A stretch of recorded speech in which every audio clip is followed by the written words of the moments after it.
Glória a Deus. Aleluia. Glória a Deus. Primeiro a todos com a paz do Senhor Jesus. Amém? Amém. Glória a Deus. 8 horas, né? Tem que ter Bíblia para pregar a palavra do Senhor. Mas você que está começando agora também não tenha medo de pregar a palavra de Deus, porque somente com a palavra Deus já fala a igreja. Aleluia. Se você falar Jesus Cristo salva, cura e batiza, e não sair mais nada, você já pregou a palavra de Deus. Sabe? Então não tenha medo, venha para cima, pregue a palavra de Deus, que Deus vai falar com a igreja em nome de Jesus. Vamos abrir nossa Bíblia em Coríntios, capítulo 12. Glória a Deus. 1 Coríntios, capítulo 12, versículo 12. A unidade dos membros do corpo. Glória a Deus. 1 Coríntios, capítulo 12, verso 12. Coríntios. Não é Coríntios não, é Coríntios. Muitas pessoas falam Coríntios, né? Mas não é Coríntios, não, é Coríntios. Glória a Deus. Eu vou ler, vocês vão procurando, tá? 1 Coríntios, capítulo 12, verso 12. No Novo Testamento. Eu vou ler que vai ser uma leitura até o versículo 25. Depois os irmãos se sentam e vão acompanhar. Mas por enquanto os irmãos ficam em pé em reverência à palavra do Senhor. Olha.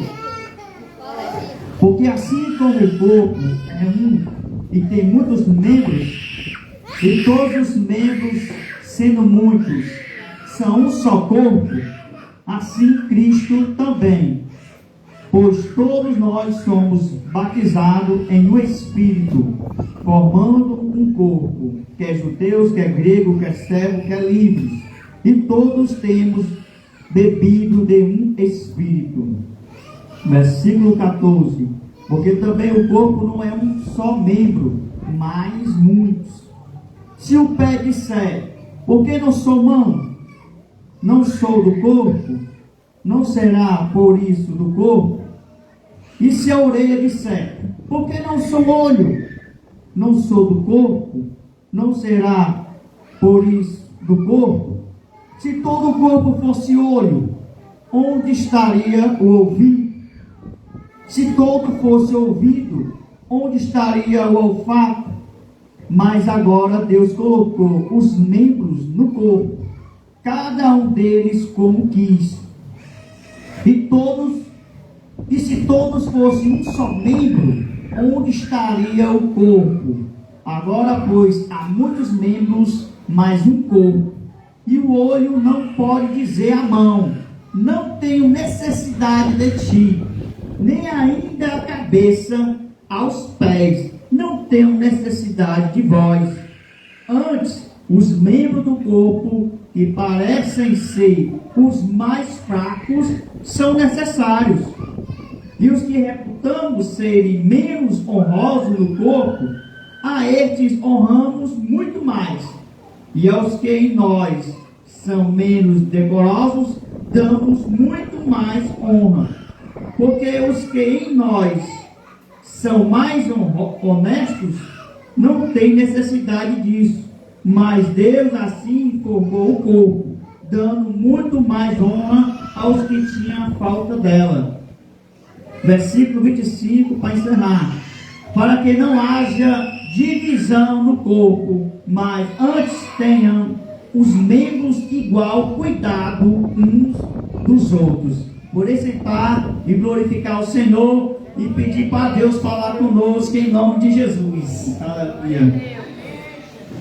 Glória a Deus. Hoje eu vou fazer uma pregação, uma palavra pode ser uma palavra poética ou uma palavra também figurada, porque eu gosto de pregar mensagem figurativa. Mas o tema da mensagem de hoje é o sétimo sentido. Mas o sétimo sentido porque nós temos 5 sentidos, que é a visão, que é o paladar, o tato, o olfato. E hoje nós vamos falar sobre isso, né? Dentro da palavra de Deus, que Deus colocou o corpo. Jesus Cristo é o cabeça da igreja. né? A Bíblia também fala que o pastor é o cabeça da igreja, né? Mas aqui a Bíblia está falando que tem horas que toda a igreja é o corpo de Cristo e todos nós somos membros. E também a cabeça não pode dizer, como é que eu não tenho necessidade dos pés. E os pés também não podem dizer, eu não tenho necessidade da cabeça. Quando a gente fala assim, já não é Cristo, e sim o corpo todo da igreja. Está simbolizando toda a igreja em geral. Que uns precisam um dos outros. Nós necessitamos um dos outros. A Bíblia aqui está clara em dizer que o membro menor, mais pequeno, a gente tem que dar mais honra a ele.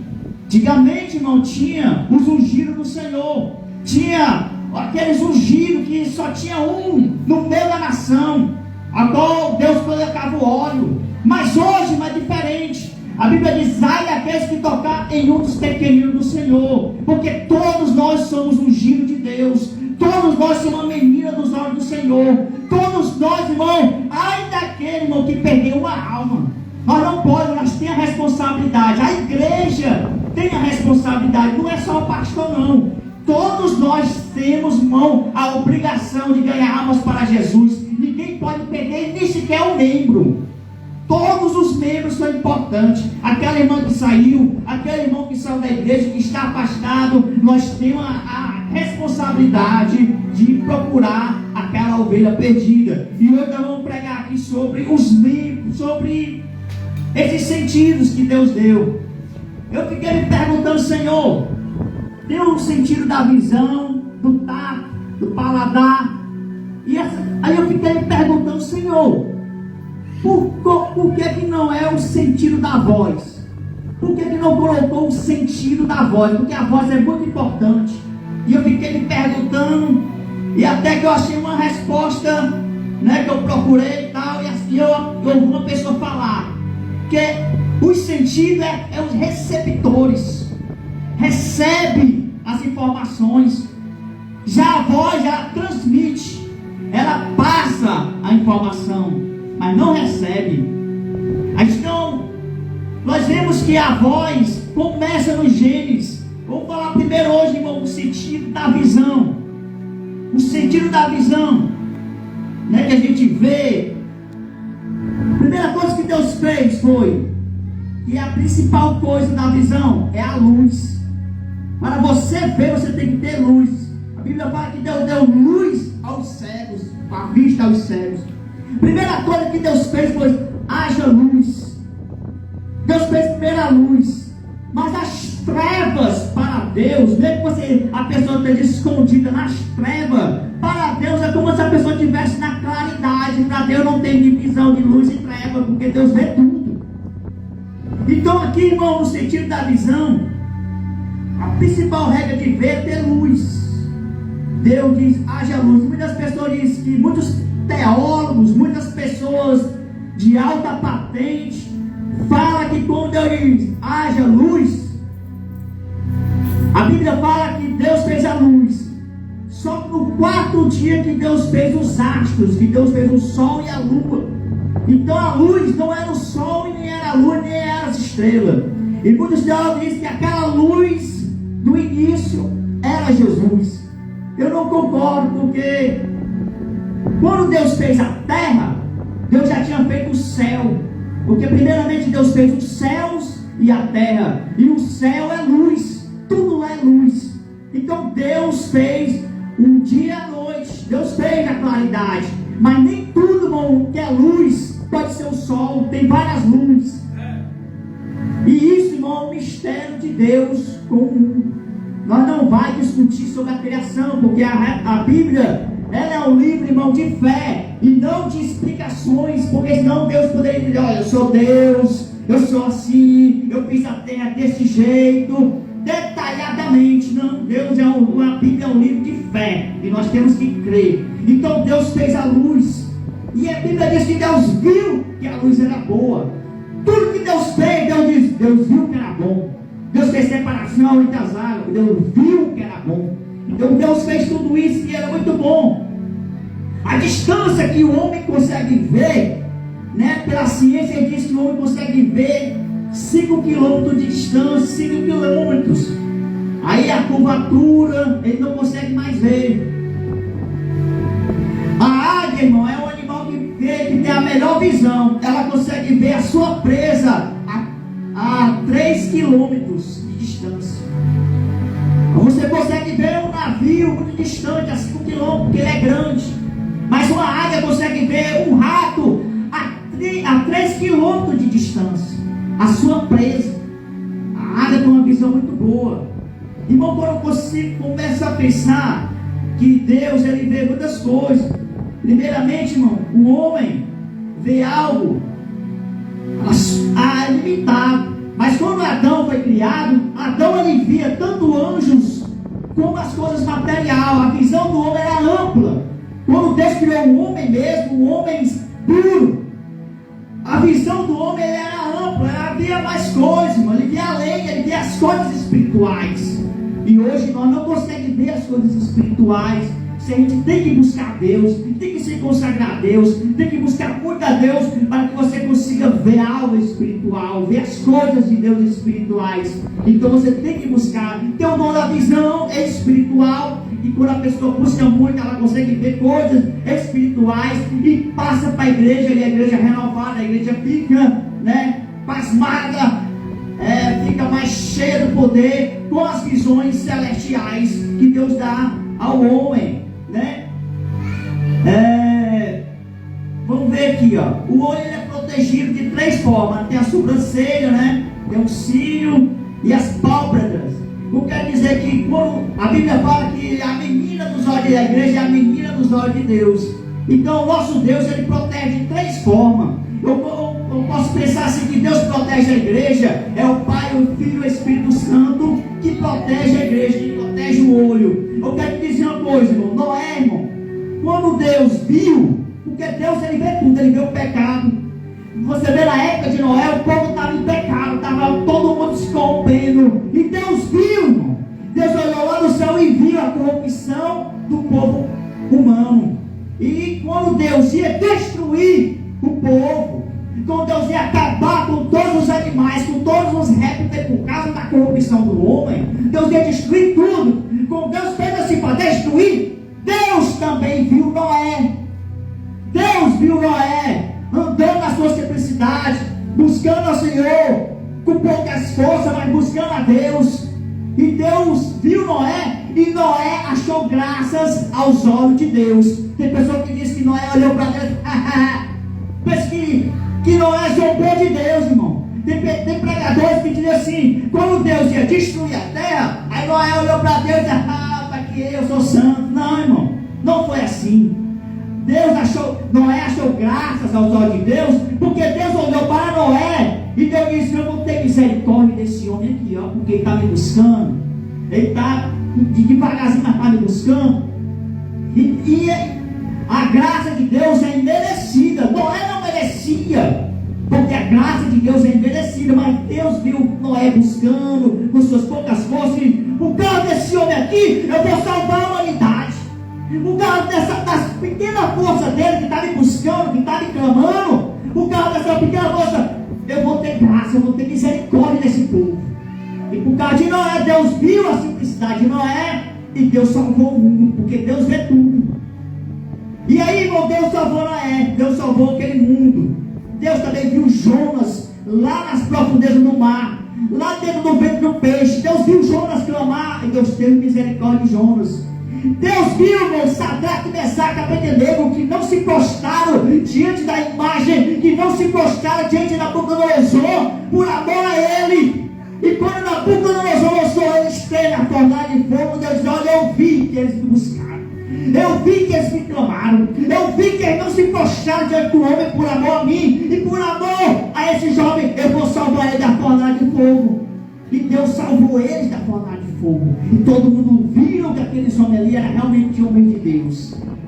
Deus viu, meu, quando Daniel foi jogado na cova dos leões. E Deus tirou ele da cova dos leões. Porque Deus viu, Deus está te vendo.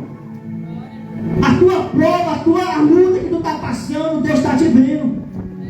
Você vê que Davi ele falava, Senhor, Se eu vou lá para o inferno, o Senhor está lá me vendo, lá nas profundezas do mais puro abismo, Senhor. Se eu estiver lá nas profundezas do mais puro abismo, se as trevas me cobrirem, para ti é como se fosse a luz do dia. O Senhor está me vendo. Se eu for para o céu, o Senhor está lá também. Se eu for para a caverna, o Senhor está lá me vendo. Aonde eu for, o Senhor está me vendo.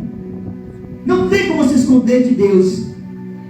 Salmo 139 que fala isso. Então, eu quero te dizer uma coisa, olha a maravilha.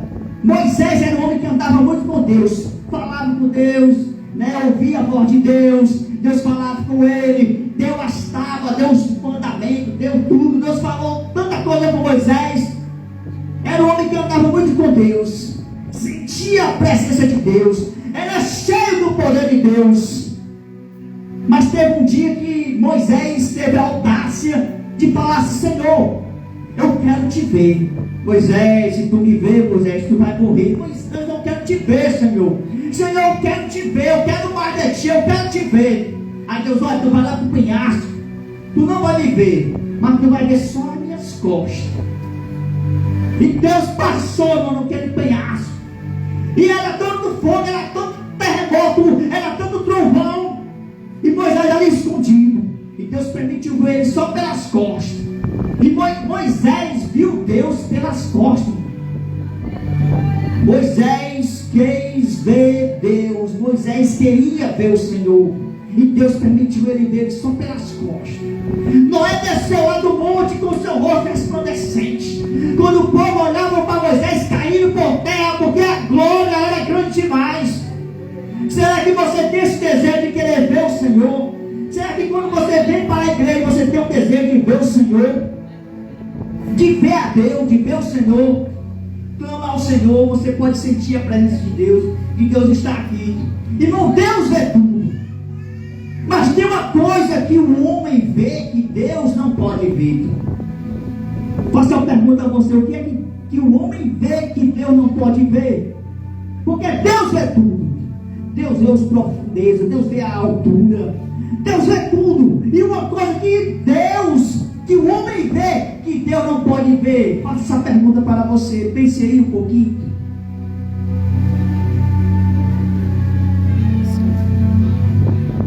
Um Deus acima dele. Ele não consegue ver um Deus acima dele, com todo o poder, com toda a grandeza. Mas nós conseguimos ver um Deus acima de nós. Esse Deus, irmão, que faz tudo para te salvar, que divide o mar no meio, que faz, irmão, sair da fornalha de fogo, que fecha a boca do leão. Esse é um Deus que nós servimos, irmão. A gente consegue ver esse Deus maravilhoso. Quem consegue ver esse Deus aí, diga glória a Jesus. Oh, maravilha, essa aí, irmão. É a primeira. A segunda, irmão, sentido é o sentido da audição. Oh, Jesus. Agora, irmão, lá em Sodoma e Gomorra, Deus não viu, mas Deus ouviu o clamor daquele povo. Deus começou a ouvir, irmão, o clamor daquele povo. Eu não sei, irmão, o que era que Deus estava ouvindo de Sodoma e Gomorra.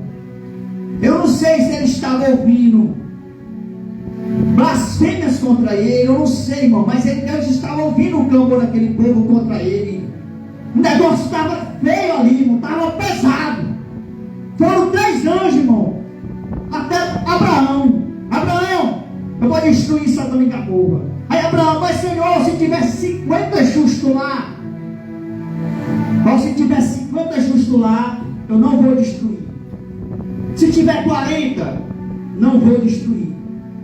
Se tiver 10, justos lá, no meio daquele povo, no meio daquela multidão, no meio daquela nação, de não sei quantas mil pessoas, se tiver 10, eu não vou destruir por amor dos 10 justos. E não tinha, irmão, 10 homens, não tinha 10 pessoas, não tinha 5, não tinha não, irmão. Deus tirou Ló de lá, irmão, a força, puxou pela mão os 3 varões, 3 anjos de Deus, puxou Ló pela mão e suas filhas e sua esposa, puxou, porque nem eles queriam sair de lá. E Deus puxou ele pela mão, e a mulher de Ló olhou para trás, e virou uma estátua de sal. Porque Deus ouviu o clamor daquele povo contra ele, em blasfêmias. E Deus está ouvindo as blasfêmias de muitas pessoas. Deus está só ouvindo as blasfêmias, mas Deus também está ouvindo a tua oração, o teu clamor. Deus está ouvindo o teu sussurro. Oh, Deus ouviu a voz do sangue de Abel na época, quando Caim matou ele. Oh, Jesus, a igreja não tem que se alegrar. Por quê? Porque Samuel diz, a Bíblia diz assim, ó, a igreja escuta a voz de Jesus, a voz de Deus. Deus chegou para Samuel e disse, Samuel, Samuel. E Samuel ouviu a voz de Deus. Deus também está falando contigo. Olha, a igreja escuta a voz do seu pastor. Nós escutamos a voz do nosso pastor, nosso Jesus Cristo, nosso pastor. A Bíblia também fala que só a igreja vai ouvir o som da trombeta tocar. Só a igreja vai ouvir o som da trombeta tocar. E nós estamos esperando. Por isso que Deus te deu ouvido. Por isso que na igreja deu ouvido, para nós ouvir o som da trombeta. Ah, não quero ser ouvido não. Queira ser ouvido para ouvir o som da trombeta, te chamando, vinde as bodas do Cordeiro. Oh, Jesus maravilhoso. É uma honra muito grande ser chamado por Jesus. Oh, aleluia. E também, irmão, tem o paladar. Sentido do paladar. Sentido do paladar, você sente o gosto, você é amado, você é o fel. Você sente tudo, irmão. A Bíblia fala, irmão, que a gente tem o homem e a mulher, ela procura de diversas maneiras, irmão, adoçar a sua vida, procura algo que venha saciar a sua sede, a sua fome. Procure todos os prazeres, irmão. Quer dizer, só tem alegria e paz. Você só vai saciar a sua sede, a sua fome com Jesus Cristo de Nazaré, com a palavra de Deus. A mulher, irmão, samaritana, ela estava lá no poço pegando água, e Jesus, olha, me dá água para beber. Aí ela disse, Senhor, tu sabe que eu sou samaritano, como é que tu vem falar comigo se tu és judeu? Jesus, olha, se tu soubesse quem está te pedindo água, tu me daria dessa água aí, eu te daria a água da vida. Aí ela, Senhor, tu não tem nem um balde para puxar água, e o poço é fundo. Aí Jesus, olha, essa água que tu está bebendo aí, tu vai voltar a ter sede, mas a água que eu te der, tu nunca tornará a ter sede. Então a água que Jesus dá, irmão, ela nunca vai voltar a ter sede. Nós sabemos, irmão, que o nosso Deus, imagine, irmão, o banquete que Deus está preparando para nós. Tem muitos especialistas em fazer comida, pessoas que são renomadas, pessoas que são artistas em fazer comidas deliciosas. Mas o nosso Deus, irmão, Ele é especialista em tudo. Imagine o banquete que Ele está fazendo para nós, e depois da sobremesa, a mesa que Deus está preparando. Os anjos estão preparando lá o banquete. Os homens mais finos, os anjos, as coisas mais maravilhosas do mundo que você nunca comeu. Você vai encher o bucho lá, só de coisas gostosas, deliciosas. Que o mestre dos mestres está lá ensinando, está lá fazendo. Irmão, você vê que Deus mandava maná do céu para o povo. Mandava maná, comida, tudo. E o povo, irmão, reclamava. O Senhor só me dá isso.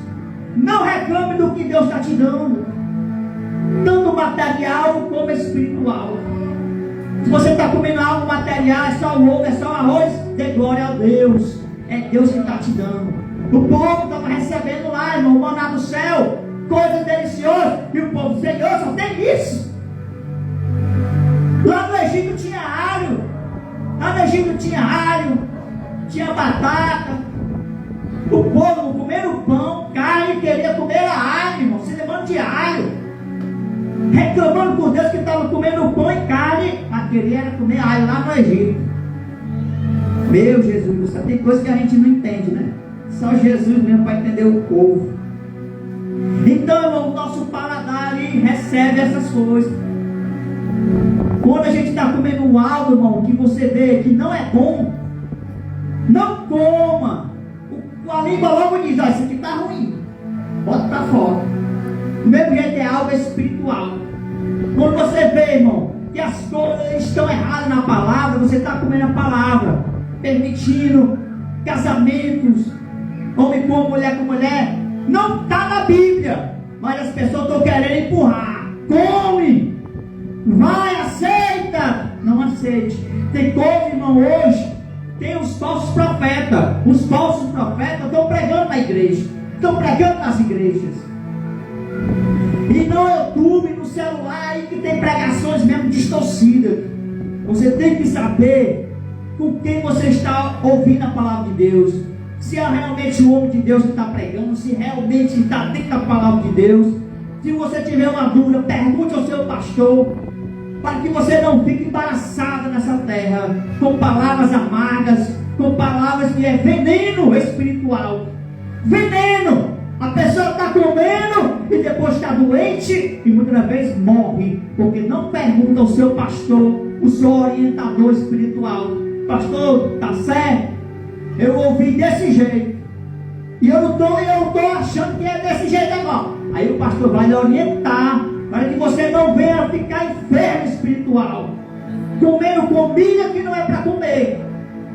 Cuidado com o que você está vendo. Oh, Jesus eterno, queira comer só da água da vida, do pão da vida. Pense só no que Deus está preparando para você. Aleluia. O quarto, irmão, é o olfato. O olfato, irmão, é o nariz, ele respira a vida. Muitas vezes o salva-vida vê a pessoa morrendo afogada, tá, ele tira lá, a pessoa está lá, ele coloca, sopra, faz tudo ali no seu pulmão e ela volta a ter vida. Quando Deus fez o homem do pó da terra, aí estava lá, boneco feito pela mão de Deus. Aí Deus foi lá e soprou o sopro de vida dele. Irmão, a igreja, irmão, eu creio que o olfato, o nariz, o ar que nós respiramos, a vida, ela simboliza a oração da igreja. Simboliza a oração. Por quê, irmão? Porque nós não cheiramos quando a gente chega num lugar que tem um gás vazando, e você vai acender um palito de fósforo, acender uma luz, e você sente o cheiro do gás. Não acenda a luz, porque pode explodir tudo. O seu nariz já detecta ali, irmão, algo perigoso. Você chega num lugar que está fedendo muito, o seu nariz já detecta. A sua visão não está vendo, o seu ouvido não está ouvindo, a sua mão não está pegando, mas o seu nariz está detectando algo errado. A oração, irmão, olha aí, ó, é igual o olfato. Presta atenção. O cachorro, o cão, ele cheira, irmão, muito forte. Ele consegue detectar coisas muito. Você vê que os policiais, a polícia, ela tem os cachorros preparados. Ele cheira o cheiro de uma roupa de uma pessoa, e no meio da mata solta os cachorros para procurar, e vai procurando aquela pessoa que está perdida, ou aquele bandido, e acha. O cachorro vai e acha. A oração é do mesmo jeito. As pessoas estão perdidas, as ovelhas saem, ó. Estão perdidas as ovelhas no meio da mata. As ovelhas estão perdidas no meio do deserto. Mas a oração vai achar. Aleluia. A oração, ela vai buscar a ovelha perdida. A oração, ela detecta o inimigo. A oração está ali, irmão, orando. Você está orando, o inimigo está ali, mas você está vendo na oração, ó. Você, o pastor, começa a orar pela igreja. Começa a orar. E aí, irmão, quando ele começa, Senhor, abençoa a ovelha Jéssica, a ovelha Rosângela. E aí o Espírito Santo detecta algo. E aí ele começa a orar mais pela ovelha Rosângela, orando mais. Senhor, abençoa a ovelha Rosângela. E começa a falar mais sobre ela. Por quê? Porque o Espírito Santo está fazendo ele orar mais para aquela pessoa, porque ele detectou algo. Então é assim, uma oração, ela dá vida à igreja. Ela chama as ovelhas, ela expulsa o inimigo. A oração, ela é assim, é igual o nariz. Ela detecta o inimigo e também ela chama as as ovelhas para a casa do Senhor. Você vê o exemplo de Pedro. Pedro estava preso e a igreja orando pelo Pedro. E a oração foi até lá, Deus foi até lá, tirou Pedro de lá. Meu Jesus do céu, oh Jesus, oh Jesus orou pela mulher cananeia e curou a filha dela, expulsou o demônio lá. Orou pelo centurião, vou lá na tua casa curar lá o teu servo. E centurião, não, Senhor, só a palavra tua e o meu servo vai ficar curado lá. Aí Jesus orou, pois ele já está curado. Na mesma hora, uma oração foi lá, o servo dele e ele foi curado na mesma hora. A oração, você está aqui, mas você está orando pelos missionários, está orando pela sua família, e Deus está visitando todo mundo através da oração. A oração é vida. Oh, Jesus maravilhoso. É desse jeito. Aí, irmão, tem o tato. Quinto sentido. Vamos já entrar no sexto. Então, procurando saber o que sexto é esse e o sétimo, pelo amor de Deus. Oh, meu Jesus. O tato ele sente quando está frio, quando está quente, quando está bom, quando está gelado demais. Por exemplo, irmão, quando Jesus morreu e ressuscitou, Jesus chegou para o seu discípulo e Tomé não estava lá. Aí Jesus apareceu para o seu discípulo, falou para o seu discípulo, comeu o seu discípulo e foi-se embora. Aí o discípulo chegou para Tomé, nós vimos Jesus. Jesus ressuscitou, Tomé. Jesus é maravilhoso, é poderoso, né, Tomé? Eu só acredito vendo. Eu só acredito se eu pegar do lado dele. Eu só acredito se eu pegar nas mãos dele, saber se os carros estão lá. 8 dias depois, Jesus foi lá. Está lá em João, capítulo 20, versículo 24, versículo 27.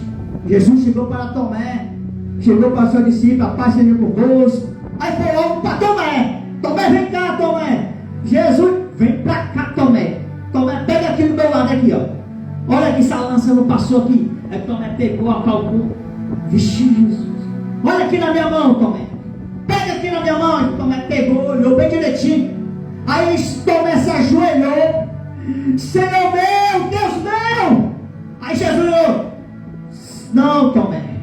Não seja incrédulo, mas seja crente. Bem-aventurado é os que não viram e creram. Meu Deus. Hoje, irmão, nós não podemos pegar em Jesus. Mas Tomé pegou depois que Jesus ressuscitou, para que hoje tivesse escrito aqui. Muitas das vezes a gente fica fazendo que Tomé fez uma coisa ridícula. Tomé fez uma coisa ridícula pegar em Jesus. Mas isso, irmão, era para que a gente pudesse ler hoje e ver o que João escreveu. João escreveu essa cena. João poderia não ter escrevido e não ter feito que um discípulo de Jesus, Tomé, não passasse por um ridículo. Mas não é ridículo, é algo que a gente pudesse ver hoje. Tomé pegou na mão de Jesus, Tomé pegou no lado de Jesus, para comprovar que realmente Jesus morreu e ressuscitou. E hoje nós estamos aqui. Nós não vimos Jesus, mas Tomé viu, os discípulos viram que Jesus morreu e ressuscitou no terceiro dia. Está comprovado na Bíblia. Quem crê que foi assim, diga glória a Deus. Você pode não pegar. A nossa pele, irmão, é o órgão maior que tem no corpo. Cobre tudo. Tem 3 camadas protegendo tudo. Eu acredito também que é o Pai, o Filho e o Espírito Santo protegendo toda a igreja. Oh, Jesus, eu gosto dessa simbologia. O sexto sentido, irmão William, que sexto sentido é esse? Irmão, é como eu te disse, a minha pregação, ela é uma figurada e também uma mensagem poética. Muitas vezes você não entende que é uma mensagem poética. Um hino poético diz assim, apaixonado por Jesus. Né? Apaixonado, a Bíblia fala que as paixões são coisas da carne, mas quando é uma mensagem figurada, uma mensagem poética, você pode ter que levar para o lado bom da palavra. Apaixonado é uma coisa que atrai a outro, então nós somos atraídos por Jesus. Então apaixonado, eu sou atraído por Jesus. Você tem que procurar saber. Quando naquela música Legião Urbana que fala que eu deixo a onda me acertar, não é a onda me acertar, e sim os problemas da vida me acertar. Tem várias coisas figuradas que a gente tem que saber interpretar a mensagem figurada. Jesus fez muitas coisas figuradas, como as dores de parto de uma mulher. Quando você tiver dor de parto, a igreja está chegando. E a igreja que está passando por luta, por prova na terra, é porque Jesus está voltando. Então aqui, irmão, o sexto sentido é a premonição, prever algo, ou como nós chamamos, revelação. Muitas vezes a mãe disse: meu filho, não vai não, estou sentindo algo, não vai dar certo. Isso aí é coisa da senhora, aí vai. Aí acontece algo errado. Outra vez tem essas coisas. Você consegue ver algo que está além. Muitas vezes o pastor, a mãe, ele vê algo que você não vê. Ele vê algo que você sabe que se você for, não vai dar certo. O pastor explica para o jovem: não faça isso. Vá desse jeito, que vai dar certo para você. A pessoa vai: não, o pastor falou aquilo ali, mas não vou não. Vou fazer do meu jeito. Aí acaba se dando mal na vida. A mãe falou para mim fazer assim, mas eu não vou fazer. Eu vou fazer do meu jeito. Eu sou mais inteligente. Aí vai, não dá certo. Porque você quer fazer algo que você ainda é nova, você ainda é novo. Pastor, a pessoa que está acima de você tem mais experiência de vida e já sabe o caminho que você está trilhando, porque ele já trilhou por esse caminho e ele sabe como você deve andar, principalmente agora que nós estamos na igreja e andando na palavra, porque nós estamos indo pela palavra de Deus. Não é somente pelo conselho humano, mas é pelo conselho espiritual da palavra de Deus. Siga a palavra de Deus. O próprio Salomão, ele diz: olha, vai desse jeito, segue os caminhos da tua mãe, não deixe os caminhos do teu pai, vai desse jeito. E a pessoa não vai, aí acaba se dando mal. A gente tem que ir pelo caminho certo. Irmão, quando eu falo também sobre isso, de uma premonição ou algo que vai acontecer, vai acontecer o que, irmão? Jesus vai voltar. A Bíblia fala que nós temos que guardar três coisas: o amor, a fé e a esperança. O amor para com os irmãos, o amor de Deus que deu seu Filho ao mundo para a nossa salvação, a nossa fé em Jesus que não pode perder. A fé em Jesus, irmão, tem que ser algo espontâneo. Chegou um demônio aqui, a pessoa caiu endemoniada, você tem que ter fé que aquele demônio vai sair na hora. Você tem que ter fé que aquele câncer vai ter que sair na hora. Aquela AIDS vai ter que sair na hora através da oração e da fé em Jesus. Mas a esperança é algo futuro. Você crê nas palavras de Deus? Você crê na revelação de Deus que Jesus vai voltar?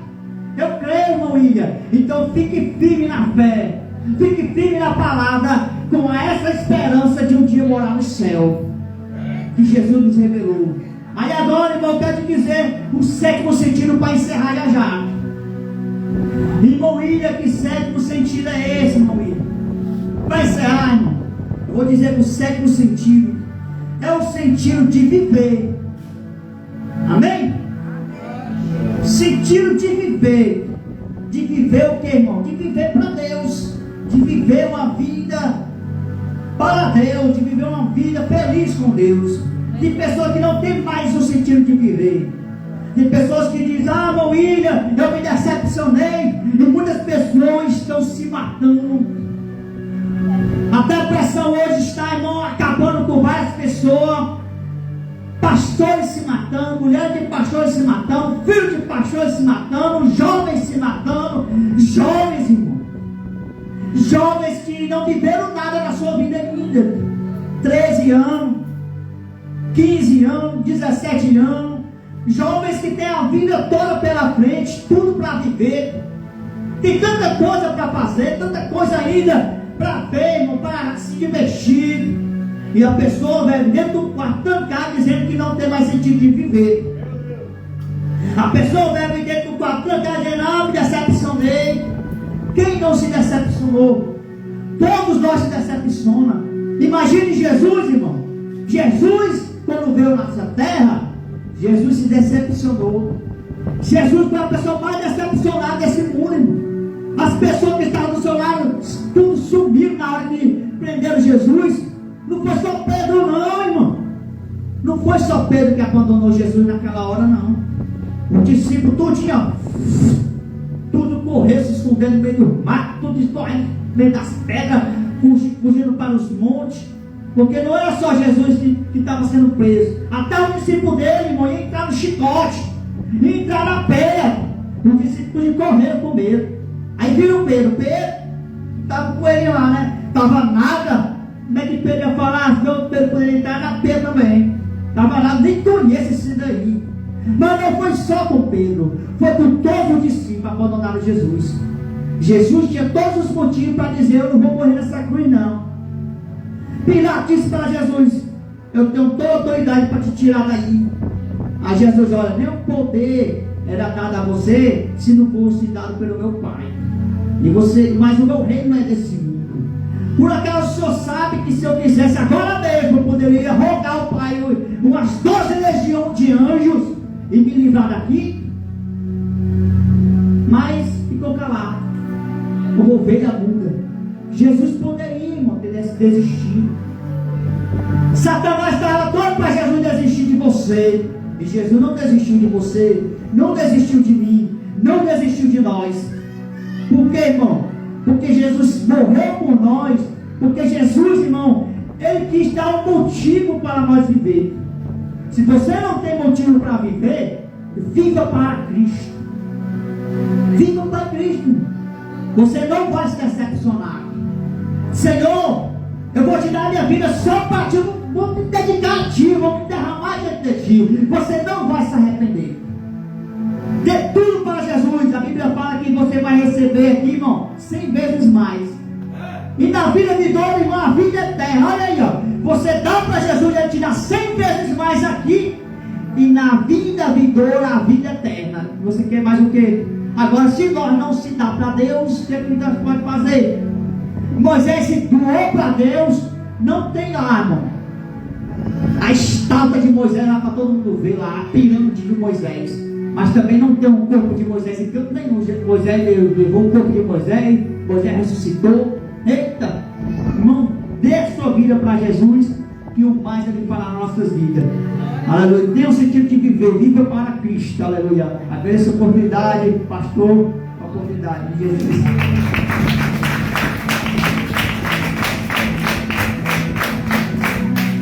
Muito bem. Muito bem. Deus é bom, né? Os obreiros estão começando a complicar e entender, né? Os horários. Temos aqui 15 minutos para as considerações finais.